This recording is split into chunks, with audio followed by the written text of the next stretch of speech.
Bah, bah, bah, bah. Yo, what up? All right, so quite drunk. So I finished the episode 2 and 3 of Daredevil season 2, and dude, like that fight.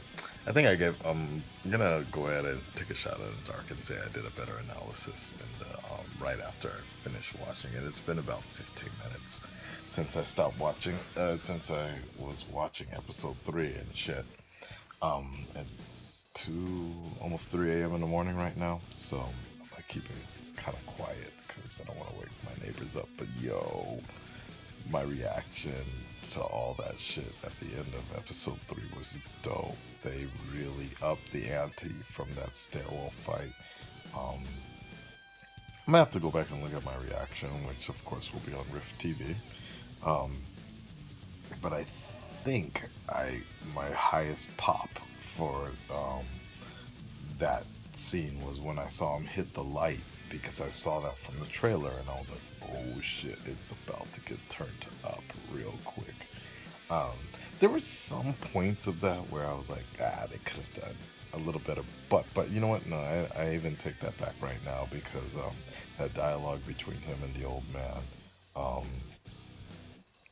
the reason why I said it sounded kind of corny, like it felt kind of weird, is because it was a one shot. That's why.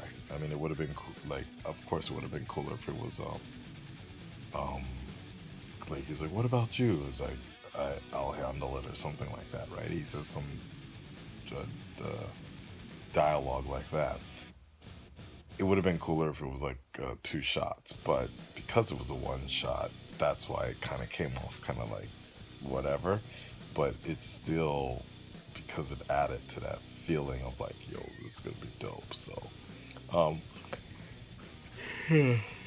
sorry, dude, I'm so tired. Like, I wanted to sleep, and I could have probably gotten a better night's rest if I just slept. But I had to do this Daredevil thing. At least get 3 episodes under my belt.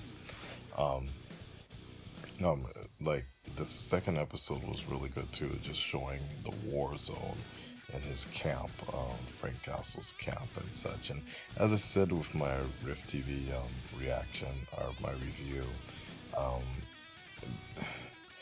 I have mixed feelings about the Punisher, because in my mind I still see Shane from The Walking Dead, and in my mind Punisher Warzone and the Punisher I've known has always been like a little more intimidating, but I see where they're going.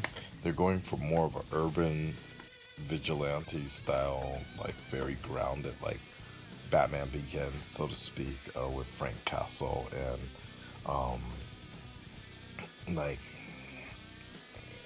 like it's still gonna take adjustment, because my mind still is still locked with the big bulky, very similar to that last movie that was kind of shitty, with the big guy that they got to play the Punisher.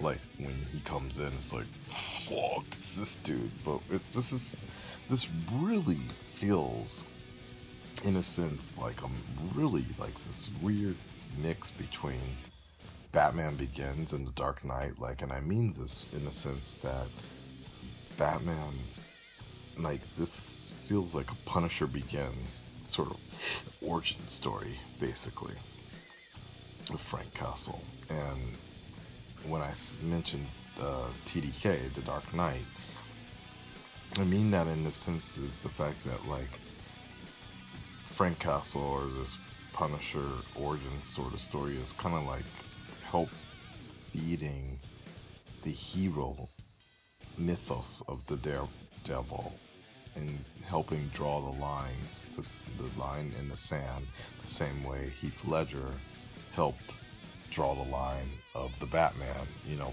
very the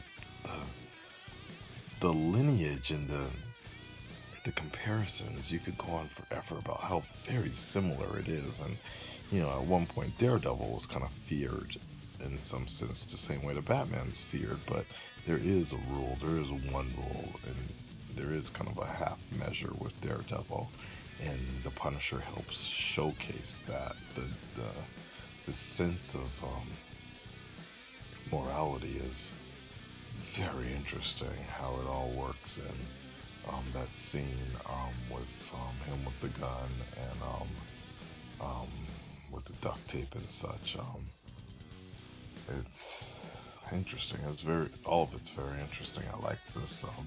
That was a very good episode, and God damn it, you can tell it was a very good episode in the fact that like it's been almost 30 minutes now, and I'm still thinking about that episode about how good that was. It started off with its usual situation, but it worked out really well. So it's a very intriguing. Like I really do feel like, in a sense, this is kind of like the, I wouldn't say spiritual sequel, but this is a good continuation for people that like The Dark Knight, Batman Begins, Christopher Nolan's kind of style of grounded approach to heroism and like real thought-provoking type of